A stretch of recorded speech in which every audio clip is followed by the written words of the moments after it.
Salut Pierre. Salut MJ. Alors au départ, je souhaitais utiliser Domaine pour parler des poissons dans la culture, dans les arts, dans la littérature. Alors on l'a un petit peu fait, mais être un peu plus vaste. Mais vu à quel point le mot poisson a plein de sens, à quel point il y a eu énormément d'œuvres qui sont tirées de cet animal et vu à quel point il y a énormément d'espèces qui s'appellent poissons, on a préféré plutôt se concentrer sur l'utilisation du mot poisson dans les expressions, dans par exemple aussi les noms de lieux, les noms propres.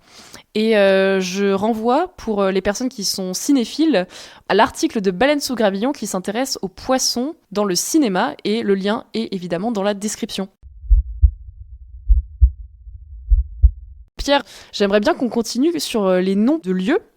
Tu dis par exemple que poisson, ça a donné piscine. Oui, alors ça c'est amusant aussi parce que, donc en latin, tout naturellement, piscis donne piscina, qui voulait dire en fait le vivier dans lequel les Romains gardaient les espèces qu'ils achetaient.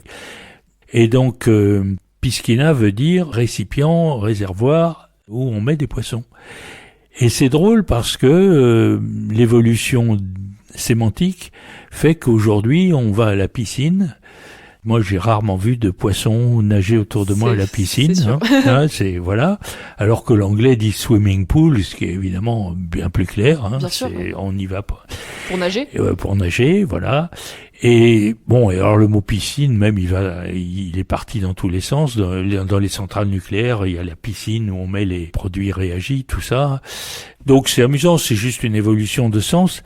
Et moi, ce qui m'amuse, c'est que par contre, les poissons, on les met dans des aquariums. Oui, voilà. Tout à fait, ouais. L'aquarium, bon, pourquoi pas, c'est de l'eau, on est d'accord. Mais moi, je trouve que on pourrait plutôt mettre nos poissons dans des piscines. Et on va à l'aquarium quand on va se baigner et profiter du soleil, de l'eau. Voilà, c'est l'aquarium, comme le solarium.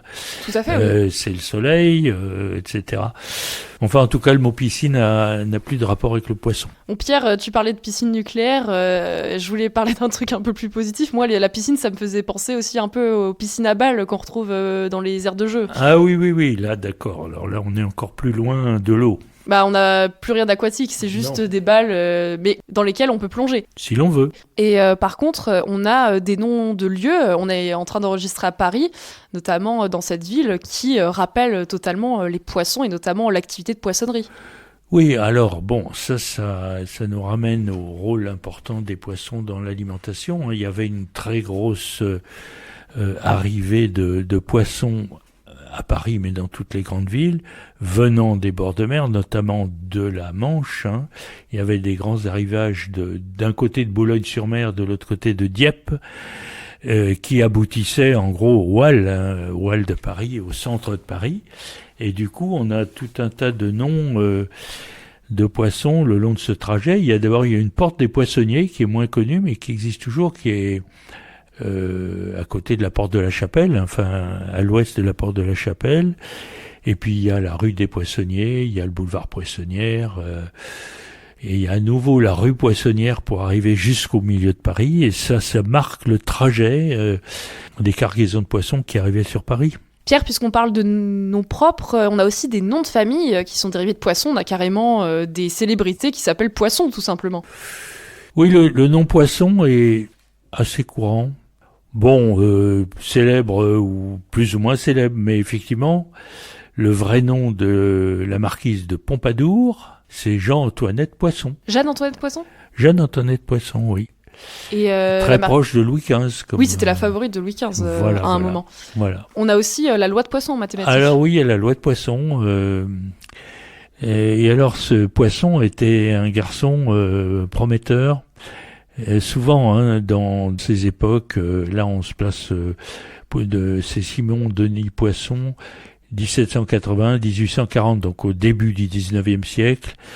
Voilà, les instituteurs repéraient des jeunes un peu brillants, un petit peu prometteurs. Et donc, ce Poisson est devenu quand même, il a été reçu major à l'école polytechnique, voilà. Et son professeur avait repéré un certain talent. Et il appelait toujours ce petit poisson qui deviendra grand.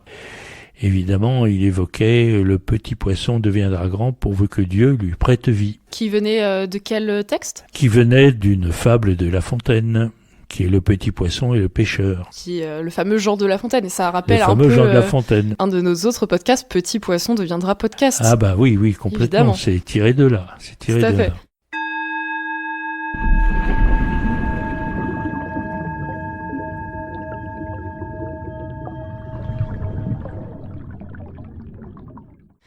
Il y a aussi des noms de famille qui sont dérivés de poissons dans d'autres langues. On a notamment Fischer en allemand et Fischer en anglais. Oui, qui sont très courants. On a la célèbre Carrie Fisher qui est Leia Organa dans la saga Star Wars. Somebody has to save our skins. Into the garbage, flyboy. Puis des noms un peu différents, pêcheux, péqueur, pêchard. Donc on a pas mal de dérivés en fait de Oui, poissons, oui. Aussi bien dans les noms de famille aussi. Et aussi poissonnier. On peut Poissonnier, s'appeler oui, tout poissonnier, tout simplement. Alors, il y a moins de poissonniers, curieusement, que de poissons. Voilà. Alors Pierre, on va terminer avec les expressions et aussi les appellations qui utilisent le mot poisson. On parle par exemple de quelqu'un qui est heureux comme un poisson dans l'eau quand il se sent parfaitement bien dans son environnement. Oui, c'est sans doute la vision du poisson qui évolue dans l'eau avec tellement d'aisance, un petit coup de queue et hop, il se déplace, il monte, il descend, il donne effectivement l'impression d'être bien adapté à son milieu. La limite, un quadrupède terrestre dans la savane, il a plus d'efforts à faire sans doute pour subsister, pour se déplacer. Le poisson, lui, il est à l'aise. Bah, on a vraiment cette idée de légèreté par le fait d'être porté par l'eau plutôt que par l'air. Après, on pourrait dire heureux comme un oiseau dans l'air. Oui, mais l'oiseau lui-même a aussi plus d'efforts à faire, à mon avis. L'oiseau migrateur, c'est sûr. Il est heureux, mais enfin, il faut quand même qu'il donne de sa personne. Bah, ce côté joyeux, ça me fait penser à une expression un peu festive qui correspond à un jour que les enfants en particulier aiment beaucoup, qui est le poisson d'avril, qui a lieu le 1er avril. Oui, voilà. Alors, l'origine est connue, mais avec un peu de confusion quand même. Mais ça vient donc du changement de début d'année. Bon, chez les Romains, le premier mois de l'année, c'était le mois de mars. Et l'idée, c'est que l'année commençait avec la nature qui redémarre au printemps, tout simplement. Bien sûr, les mois romains allaient jusqu'à décembre. À l'époque, c'était le 10e mois. Mais on a rajouté février et janvier par la suite. Et du coup, c'est pour ça que décembre, qui était décembre, ça veut dire 10, et c'est devenu le 12e, parce que on a rajouté devant. Octobre veut dire 8, c'est devenu 10e, etc. On a rajouté ces mois, et on a plutôt eu l'idée de tenir compte du cycle du soleil, enfin du cycle du jour, et donc de considérer que l'année commençait quand le jour recommençait à croître. Donc le solstice d'hiver, 21 décembre, quelque chose comme ça. Le 1er janvier d'aujourd'hui, quoi. Et alors les gens ont plaisanté là-dessus. Quand on a changé, on dit que on s'amusait à essayer de dire quand même que l'année commençait toujours fin mars. Fin mars, c'est 1er avril. Il faut savoir que les signes du zodiaque, les poissons, c'est justement les poissons, c'est du 19 février au 20 mars, donc juste là. Et voilà, la tradition a été de faire un cadeau folklorique qu'on appelait poisson d'avril. Voilà, je suis pas plus précis que ça. On peut parler du roi Charles IX qui est l'édit de 1564, qui a décidé les changements de date. Tout ça, on peut trouver de la littérature là-dessus, mais en gros, c'est ce que je viens de raconter, quoi. Et ce qui est intéressant, c'est que en lien avec les poissons, dans ton livre, tu parles d'André Breton et de poissons solubles. Oui, enfin, ça, c'est des propos de surréalistes, des propos difficiles à comprendre. Et qu'on aime bien quand même. Oui, qu'on aime bien quand même. Il se considérait comme poisson soluble. C'est même le titre d'une œuvre d'André Breton. Oui, tout à fait, ouais. Publié en 1924, en même temps que le manifeste du surréalisme qu'il a écrit lui-même. Voilà, poisson soluble. Alors il dit, n'est-ce pas mon poisson soluble, je suis né sous le signe des poissons, et l'homme est soluble dans sa pensée. Je sais pas trop ce que ça veut dire, on va dire. Hein. C'est du surréalisme, on va dire. C'est du breton. C'est comme Baleine sous gravillon, c'est libre à toute Oui, interprétation. c'est comme Baleine sous gravillon. C'est intéressant parce qu'effectivement, André Breton, on dirait plutôt qu'il est Verseau aujourd'hui, qui est le signe qui est juste avant les poissons, mais selon les années ou selon les considérations, tu disais que ça pouvait commencer le 19 février. Et effectivement, André Breton est né le 19 février 1896, donc au tout début. Pile à la limite. Tout début du signe des poissons. C'est une belle remarque, oui, j'avais pas vu ça, oui. Oui, il a choisi d'être poisson, finalement. Un petit peu. Et puis il s'est mis le tout premier jour, évidemment. Voilà. Une autre notion qui est associée aux poissons, on en a parlé un peu dans l'épisode précédent, c'est l'idée d'abondance. On parle parfois de mer poissonneuse pour dire qu'il y a beaucoup de ressources, on va dire. Et j'ai vu notamment qu'il y avait une ville en Italie qui s'appelle Pescara et qui s'appelait Piscarius à l'époque romaine, donc, qui est près de la Piscis, hein. Oui, et donc qui est proche de la mer Adriatique et qui est réputée pour ses poissons. D'accord. Et j'ai vu autre chose que j'ai trouvé intéressant, c'est que là, si on va du côté plus de la Chine, on a Yu. Alors, évidemment, il y a différentes prononciations selon les tons en chinois, mais Yu en mandarin, ça qualifie le poisson, mais ça fait également référence à l'abondance. D'accord. Et le poisson est signe d'abondance en Chine, et j'ai même vu que dans les célébrations du Nouvel An chinois, on avait très souvent un poisson qui était consommé justement pour montrer qu'on espérait avoir de l'abondance pour l'année à venir. Excellent, excellent. Alors que le mot abondance lui-même, que signifie-t-il étymologiquement ? Eh bien, je ne sais pas. Abondance, qu'est-ce qu'il y a dans abondance ? Il y a onde, qui est l'eau.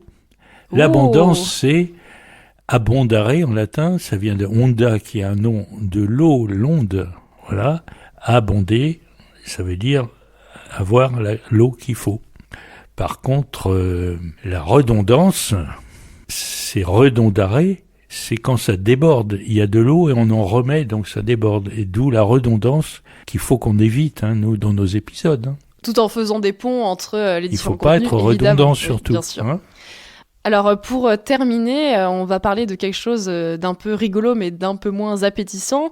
On a aussi l'inquiétude, quand on mange du poisson, que celui-ci soit pourri.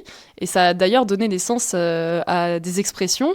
Par exemple, s'engueuler comme du poisson pourri. Oui. Ou le poisson pourri par la tête. Ah bah oui, poisson pourri par la tête, ça se dit d'une organisation humaine quand elle périclite et qu'on l'attribue à ses mauvais dirigeants. Hein. Et on dit que s'il y a des mauvais dirigeants, ça périclite. Et pour s'engueuler comme du poisson pourri, est-ce qu'il y a une explication Bon, non, je sais pas. Je sais pas s'il faut aller chercher Ordre Alphabetix, le poissonnier d'Astérix. Tout à fait. Voilà, ça doit venir de là. Ça sent le poisson d'en face. Le poisson pas frais. Voilà ce que ça sent. Viens me le dire ici qu'il est pas frais. Mais oui, je viens. Même gêné.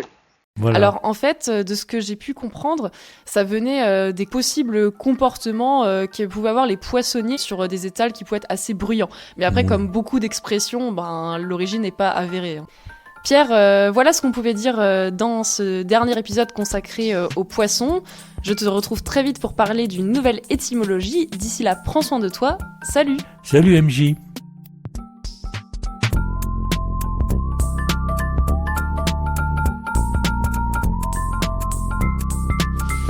I've seen things you people wouldn't believe.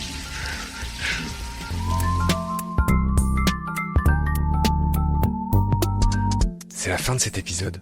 Merci de nous avoir prêté tes oreilles. Tous les liens utiles et notre email de contact pour des stages, des formations, des animations ou des conférences sont indiqués dans la notice de cet épisode. Grand merci pour ton soutien. À bientôt. Et d'ici là, prends soin de toi et de ce qu'il y a autour de nous.